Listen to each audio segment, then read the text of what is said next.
NCERT history class 10th का chapter first, the rise of nationalism in Europe, ये उसका part third है। The making of Germany and Italy, अब Germany और Italy बना। Germany, can the army be the architect of the nation, मतलब क्या army जो है एक नेशन, एक राष्ट्र का निर्माण कर सकती है या नहीं। एटीन आफ्टर 1848 के बाद यूरोप में नेशनलिस्ट जो लोग थे और जो रेवोल्यूशनरी थे वो बाद में वो अलग हो गए। और जो यूरोप के पॉलिटिशियन हैं, मतलब अपनी जो कंजर्वेटिव सोच है उसको बढ़ाने के लिए, अपनी पावर को अचीव करने के लिए, वो नेशनल सेंटीमेंट, राष्ट्रीय भावनाओं को बताने लगे। मतलब जैसे जो नेता लोग होते हैं, सबसे पहले अगर उनको वोट चाहिए रहता है तो सबसे पहले देशभक्ति की बातें करेंगे कि हमारे ये फ्रीडम फाइटर थे, वो फ्रीडम फाइटर थे। उसी तरीके से यूरोप के भी ऐसे जो पॉलिटिशियन थे जिन्हें अपनी पावर को बरकरार रखना था, उन्होंने सबसे पहले नेशनल सेंटीमेंट मतलब राष्ट्रीय भावनाओं पर अपना जोर दिया। पहले सबसे पहले राष्ट्र की बातें करी। इससे हम ये समझ सकते हैं जैसे कि जर्मनी और इटली जैसे कि एक देश बने थे। 1848 में जो नेशनलिस्ट लोग थे वो ज़्यादातर मिडिल क्लास फैमिली से बिलोंग करते थे, और 1848 में उन्होंने जो जितने भी जर्मन भाषी जो आसपास के एरिया हैं उन सबको पूरा एक देश बनाने की कोशिश की थी। और एक मतलब प्रॉपर एक पार्लियामेंट, एक इलेक्टेड सिस्टम, पूरा एक इलेक्टेड पार्लियामेंट बनाने की ट्राई करा था, एक प्रॉपर नेशन बिल्डिंग पे ऊपर काम करा था। लेकिन इनकी मेहनत के ऊपर पानी पानी फेर दिया था जो मोनार्की, जो राजशाही और जो मिलिट्री हैं, मतलब जो राजशाही लोगों ने इनको पूरा सप्रेस किया था। लेकिन बाद में जो प्रशिया के जो लार्ज लैंड ओनर हैं जिन्हें जुनकर कहते थे, बाद में इनका भी काफ़ी सपोर्ट मिला था। और और इसका जो लीडरशिप है, मतलब ये जो मूवमेंट की लीडरशिप है, बाद में प्रशिया को मिल गई थी। और बाद में इस प्रोसेस का मतलब ये जो चल रहा था काम, इसका चीफ मिनिस्टर बनाया था ओटो वोन बिस्मार्क को। और 7 साल के दौरान ऑस्ट्रिया और डेनमार्क और फ्रांस से जब युद्ध हुआ था तो इसमें प्रशिया को जीत मिली थी। और जनवरी 1871 में जो प्रशिया का राजा था विलियम वन, उसको जर्मन यूरोप का राजा घोषित कर दिया गया था एक सेरेमनी में।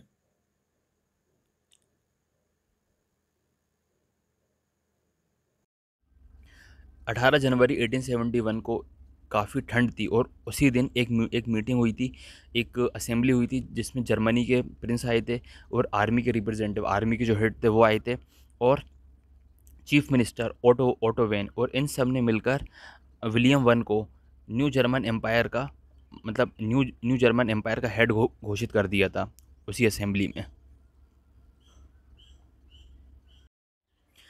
जर्मनी का जो नेशन बिल्डिंग मतलब जर्मनी थोड़ा जो उस टाइम पे प्रोग्रेस कर रहा था, वो द्वारा एक एक प्रकार से मार्गदर्शित करा था रशिया ने। जो न्यू स्टेट है जिसमें मॉडर्नाइजेशन हुआ था, करेंसी आई थी, बैंकिंग सिस्टम आया था, लीगल जुडिशरी सिस्टम आया था जर्मनी में। एक प्रकार से ये कह सकते हैं कि रशिया ने जर्मनी को एक मार्गदर्शन दिया था ये सारे सिस्टम पे जो भी आधुनिकरण जर्मनी में हुए थे।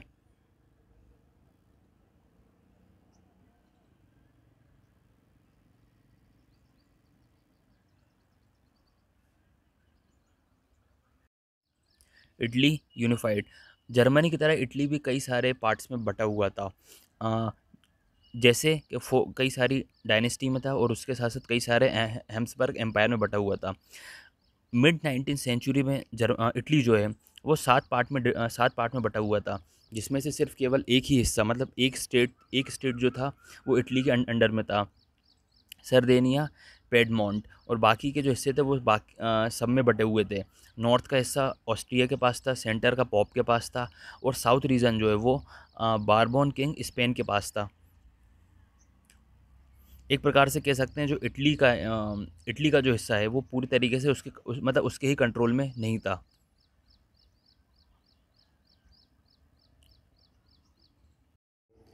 1830 में गोएस्पे मेज़िनी ने इटली को एक करने का सोचा, और इसके लिए उसने एक सीक्रेट सोसाइटी की स्थापना की थी जिसका नाम था यंग यंग इटली, अपने लक्ष्य को अचीव करने के लिए। लेकिन 1831 और 1848 में जो रिवॉल्यूशनरी हुआ था उसमें फेल होने के बाद इसकी सारी रिस्पॉन्सिबिलिटी सर डेनिया प्रीमाउंट डायनेस्टी के राजा जो थे विक्टर एमेनुअल एमेनुअल टू उसके पास आ गई थी। लेकिन ये जो एलाइट वर्ग के लोग हैं, मतलब जो राजा लोग हैं, वो इटली को एज अ इकोनॉमिक डेवलपमेंट और पॉलिटिकल डोमिनेंस, मतलब एक आर्थिक स्थिति, मतलब इकोनॉमिक डेवलपमेंट, मतलब वो एक आर्थिक स्थिति को बेहतर करने की नज़रों से और एक पॉलिटिकल साम्राज्य की नज़रों से अच्छे अच्छा देखा करते थे।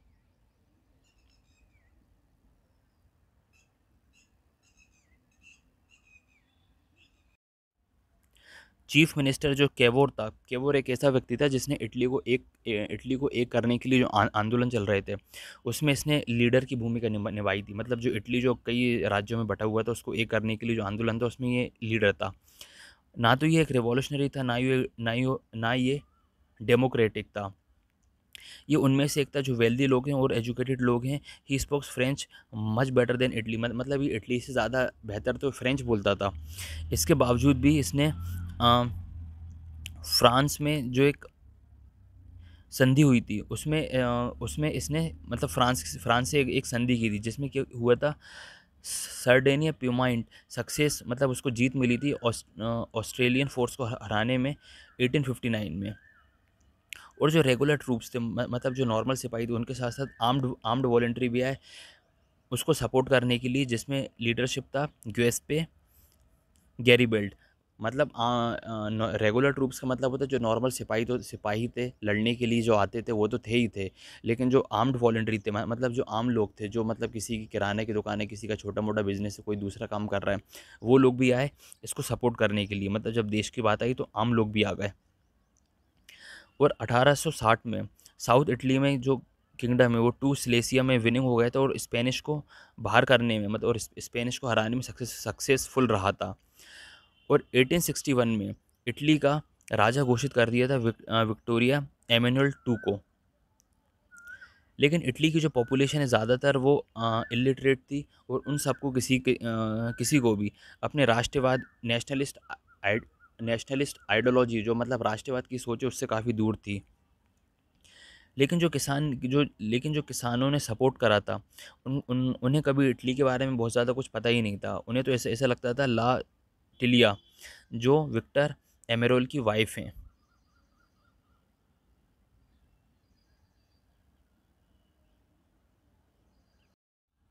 स्ट्रेंजर केस ऑफ ब्रिटेन, मतलब ब्रिटेन का एक अजीब सा केस।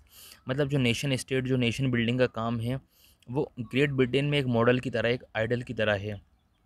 जो ब्रिटेन है अभी के टाइम पे, वो किसी मतलब रिवॉल्यूशन का रिजल्ट नहीं, मतलब किसी लड़ाई झगड़े का रिजल्ट नहीं, ये एक लंबी प्रोसेस से बना है ब्रिटेन। आज जो ब्रिटेन है उसमें वो उसको बनने में काफ़ी लंबा टाइम लगा है। दरअसल ब्रिटेन देश जो 18 सेंचुरी के पहले था ही नहीं। मतलब 18 सेंचुरी के पहले ब्रिटेन एग्जिस्ट ही नहीं करता था। ये कई सारे लोग रहा रहा करते थे यहाँ पे, जैसे कि इंग्लिश है, वेल्श है, स्कॉट है और आयरिश लोग हैं, ये सब लोग रहा करते थे। और इन सब का एक अलग अलग कल्चर था और एक अलग अलग ट्रेडिशन था। मतलब हर ग्रुप का अपना अपना कल्चर था, सिस्टम था। उनके जो पॉलिटिकल ट्रेडिशन है, मतलब उनके राजनीतिक तौर तरीके भी काफ़ी अलग थे। लेकिन समय के साथ धीरे धीरे इंग्लिश ने अपने पैर फैला लिए, और इन आइलैंड पर एक प्रकार से इंग्लिश ने कब्जा कर लिया।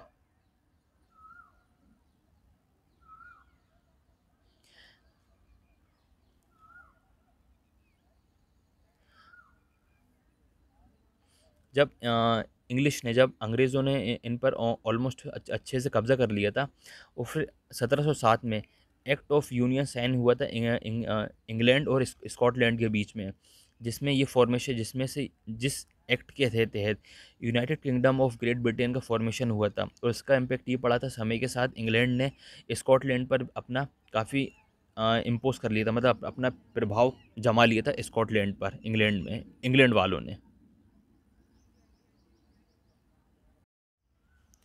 ब्रिटिश पार्लियामेंट में इंग्लिश का ही काफ़ी दबदबा था। जैसे ब्रिटिश की ग्रोथ हुई, तो उन्होंने क्या करा, स्कॉटलैंड के कल्चर को और स्कॉटलैंड की जो पॉलिटिकल सिस्टम है उसको दबाने की काफ़ी कोशिश की थी।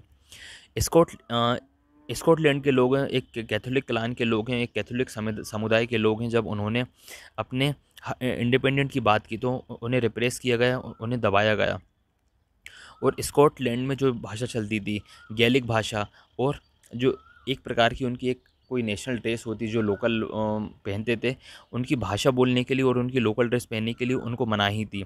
और बहुत सारे ऐसे लोग थे जो स्कॉटलैंड छोड़कर जाना चाहते थे, मतलब इंग्लैंड के लोगों ने अपने ही लोगों को नहीं छोड़ा। हम सोचते हैं कि इंडिया पे राज करा, ऐसा करा वैसा करा, बट उन्होंने तो अपने वालों को नहीं छोड़ा।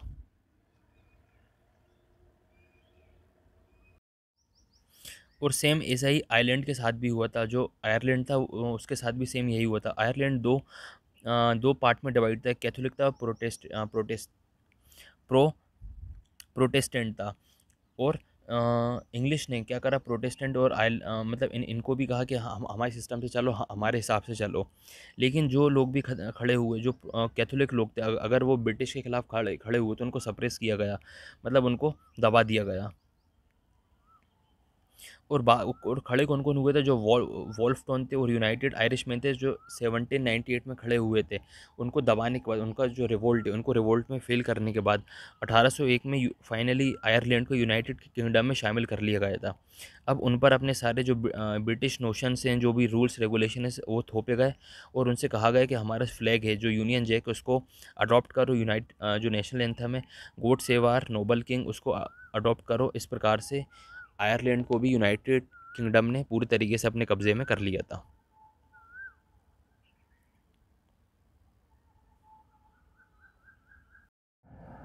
Visualising the nation. देखिए, किसी राजा की मूर्ति बनाना है, किसी राजा का स्टेचू बनाना बहुत आसान होता है। मतलब किसी राजा की अपन ने एक मूर्ति बना दी या चित्र बना दिया, वो बहुत आसान होता है। लेकिन किसी देश को एक आकार देना, किसी देश की मूर्ति बनाना, किसी देश को कैसे डिफाइन कर सकते हैं। लेकिन जो आर्टिस्ट थे 18 और 19 सेंचुरी के, उन्होंने नेशन को एज अ पर्सन के रूप में डिफाइन करा था। जो राष्ट्र है किसी व्यक्ति के रूप में, लेकिन और जो राष्ट्र की जो मूर्ति बनाई थी वो एक महिला फिगर, मतलब एक महिला के रूप में महिला के रूप में बनाई थी। जैसे इंडिया में भी इंडिया का जो मैप है, मतलब उसमें भी भारत माता बोलते हैं, जहाँ पे एक महिला तिरंगे की साड़ी पहने हुए खड़ी हुई, वहाँ वैसे ही वहाँ पर भी था कि एक महिला को राष्ट्र का प्रतीक बनाया था। बट रियल लाइफ में कोई महिला ऐसा एग्जिस्ट करती नहीं है। बट इसके बावजूद भी देश को एक महिला के रूप में रिप्रेजेंट किया गया।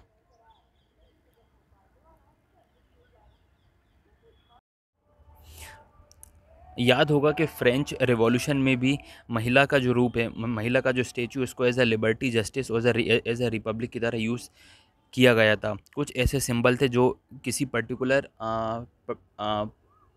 थिंग को शो करते थे, जैसे कि लिबर्टी, आज़ादी को क्या शो करता था, रेड रेड कैप और ब्रोकन चेन, मतलब लाल टोपी और जो टूटी हुई जंजीर है, ये शो करती थी कि हम आज़ाद हैं। और जस्टिस जस्टिस का एक सिंबल था कि एक महिला है, महिला की आंखों में पट्टी बंधी हुई और वो एक तराजू लिए खड़ी हुई है, ये जस्टिस को शो करती थी, ये वाला सिंबल।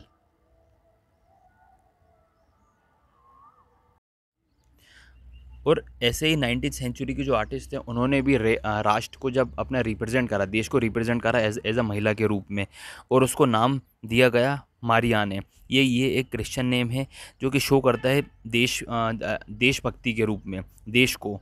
और इसका भी मतलब यही है, लिबर्टी, रिपब्लिक। और ये भी रेड कैप, ट्रिकलर और कॉक्ट, ये इसके साथ हैं। और इस स्टेचू को सार्वजनिक चौराहों पर लगाया गया, ताकि इसलिए लोग बाग आते जाते देखें और उनको अपने देशभक्ति का, इस स्टेचू को देख के अपने देश का देशभक्ति का रियलाइज़ हो। और मारियाने के जो स्टैम्प हैं उनको कॉइन पर भी शो किया गया, और जो स्टैम्प वगैरह हैं, जो सील ठप्पे हैं, जो पोस्ट ऑफिस वगैरह में काम आते हैं, उस पर भी इसको अंकित किया गया।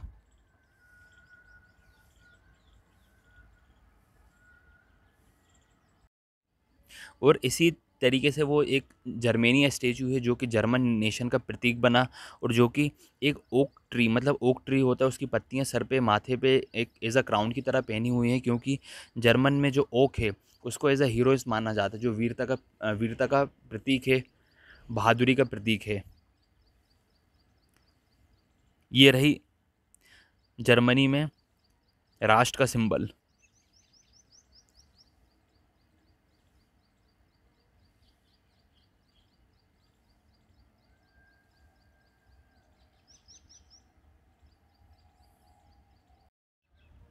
Nationalism and imperialism.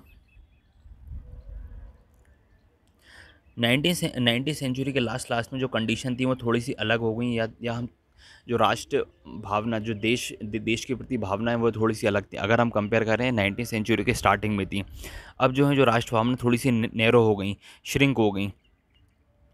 अब जो हैं जो यूरोपियन कंट्रीज़ जो हैं वो थोड़ी सी एक दूसरे के प्रति इंटॉलरेंट हो गई और छोटी छोटी बातों पे लड़ने के लिए रेडी थी। और जो मेजर यूरोपियन पावर, जो बड़े बड़े यूरोपियन पावर हैं, वो अब देशभक्ति, मतलब अपने फ़ायदे के लिए देशभक्ति का इस्तेमाल करते थे। मतलब उन्हें कोई काम पड़ता था तो देशभक्ति की बातें करने लगते थे कि हम जर्मन हैं, हम फ्रेंच हैं, हम ऐसा कर देंगे, वैसा कर देंगे। मतलब उन्हें अपने लिए कुछ काम करना पड़ता था, जो जो नेता लोग करते हैं नॉर्मली।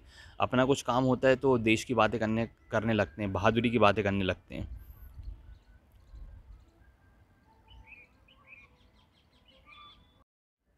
1871 में यूरोपियन कंट्री में आपस में टेंशन बढ़ गई, तनाव बढ़ गया, जिस एरिया में तनाव बढ़ा था उसको बल्कन कहते थे।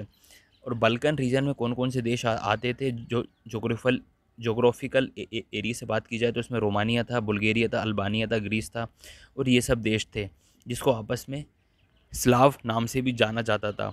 और जो लार्ज पार्ट ऑफ बलबन का जो लार्ज हिस्सा है वो ओटोमन एम्पायर के कंट्रोल में था, जिसको उसने कुछ समय के बाद अपने पूरे कंट्रोल में, ऑलमोस्ट कंट्रोल में कर लिया था।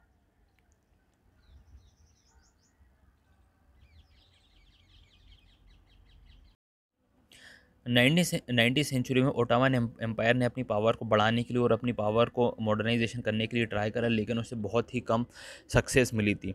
अब वन बाय वन जो यूरोपियन कंट्रीज़ है, जो ओटोमन एम्पायर ने अपने कंट्रोल में करके रखी थी, अब वन बाय वन उसके कंट्रोल से बाहर जाती गई और अपने आप को इंडिपेंडेंट घोषित करने लगी थी। और जो बलबन बलबन टेरिटरी के लोग थे, उनको अब इंडिपेंडेंस चाहिए थी, पॉलिटिकल राइट्स चाहिए थे। उनका बेस ये था कि हम ऑलरेडी आज़ाद थे, लेकिन जो सब्जुगेटेड बाय फॉरेन पावर, इसका मतलब होता है जो बाहर की जो पावर्स हैं, बाहर के जो देश के लोग हैं, वो आए हम पर, उन्होंने ज़बरदस्ती कब्ज़ा किया, हाँ, हमारी टेरिटरी पर, और हम पर हुक्म चलाया। और उनका बेस यही था, जो लंबे समय से लंबे समय से जो हमने आज़ादी खोई है, अब उसे हासिल करना है।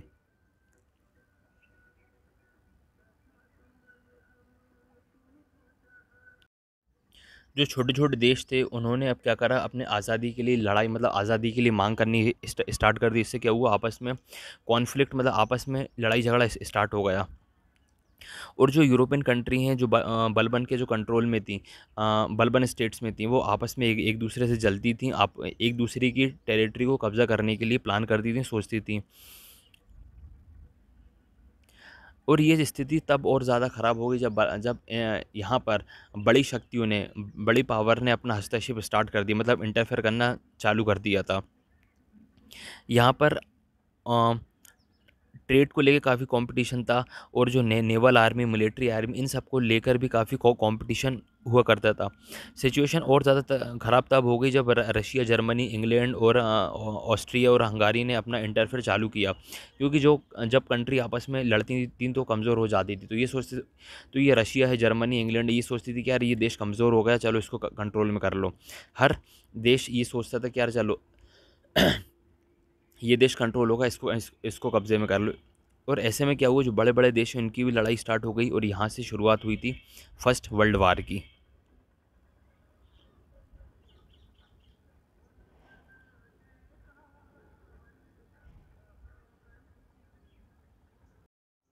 नेशनलिज्म जब 1914 में, इम्पेरियलिज्म मतलब राष्ट्रवाद जब साम्राज्यवाद से जुड़ा हुआ, तो 1914 में एक प्रकार का यूरोप में डिज़ास्टर हो गया। और जो जो यूरोपियन कंट्री हैं, जिन्होंने दुनिया भर में करके रखा था, मतलब जैसे उस टाइम पर इंग्लैंड ने इंडिया पर कब्ज़ा करके रखा था, वैसे ही अब सारा देश आज़ादी की मांग करने लगा, और हर जगह इसके नारे लगने लगे आज़ादी के लिए। और ये जो पूरा जो काम है, अब ये आज़ादी का, ये पूरा यूनिवर्सल होगा। और जो नेशन और राष्ट्रवाद की बात है, ये nation states come to be accepted as a natural universal. अब ये पूरा अ, एक यूनिवर्सल थॉट बन गया, जो आज़ादी का कॉन्सेप्ट है। अब ये चैप्टर कंप्लीट होता है।